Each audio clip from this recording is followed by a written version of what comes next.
एक श्राप जिसने स्वर्ग से राक्षस बना दिया और एक व्रत जिसने राक्षस को फिर से देवता बना दिया। ये कोई साधारण कथा नहीं, यह है जया एकादशी की चमत्कारिक कथा। कथा अंत तक जरूर सुनिए, जीवन बदल सकता है। नमस्कार प्रिय भक्तों, आज हम आपको सुनाने जा रहे हैं माघ मास की शुक्ल पक्ष की पावन जया एकादशी की दिव्य कथा। यह एकादशी सभी पापों का नाश करने वाली, प्रेत योनि से मुक्ति देने वाली और मोक्ष प्रदान करने वाली मानी जाती है। जो भी श्रद्धा से यह कथा सुनता है उसके जीवन के कष्ट स्वतः दूर हो जाते हैं। आइए शुरू करते हैं जया एकादशी की पवित्र कथा। बहुत समय पहले की बात है। स्वर्गलोक में देवराज इंद्र का राज्य था। इंद्र के दरबार में अप्सराएं नृत्य किया करती थी और गंधर्व संगीत गाया करते थे।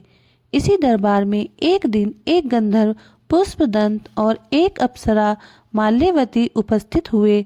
दोनों एक दूसरे से अत्यधिक प्रेम करते थे। जब वे नृत्य और संगीत प्रस्तुत कर रहे थे तभी पुष्पदंत का मन माल्यवती की ओर आकर्षित हो गया और उसका ध्यान संगीत से हट गया। इंद्रदेव ने यह देखा और क्रोधित हो गए। उन्होंने तुरंत दोनों को श्राप दे दिया, तुम दोनों पृथ्वी लोक में राक्षस योनि में जन्म लोगे। श्राप मिलते ही दोनों भयभीत हो गए और स्वर्ग से पृथ्वी पर गिर पड़े। पृथ्वी पर दोनों पिशाच योनि में जन्मे। वे हिमालय की गुफाओं में रहने लगे। भूख, प्यास और दुख उनका जीवन बन गया। राक्षस होने के बावजूद उनके हृदय में अब भी प्रेम और पश्चाताप था। एक दिन माघ मास की शुक्ल पक्ष की एकादशी आई। ठंड के कारण उन्हें भोजन नहीं मिला, इसलिए वे दोनों अनजाने में निर्जल व्रत कर बैठे। रात भर वे जागते रहे क्योंकि ठंड और डर के कारण नींद नहीं आई।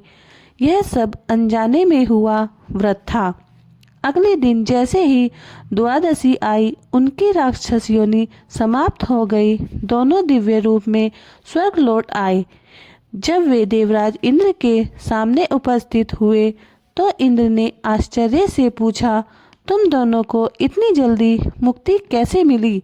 तब उन्होंने बताया कि उन्होंने जया एकादशी का व्रत किया था, भले ही अनजाने में लेकिन पूर्ण श्रद्धा से।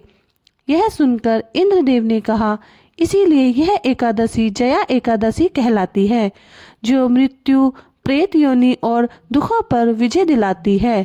जो भक्त इस दिन उपवास करता है, विष्णु जी का पूजन करता है, कथा सुनता है और सुनाता है, उसके सभी पाप नष्ट हो जाते हैं और इस जीवन में सुख, शांति व मोक्ष की प्राप्ति होती है।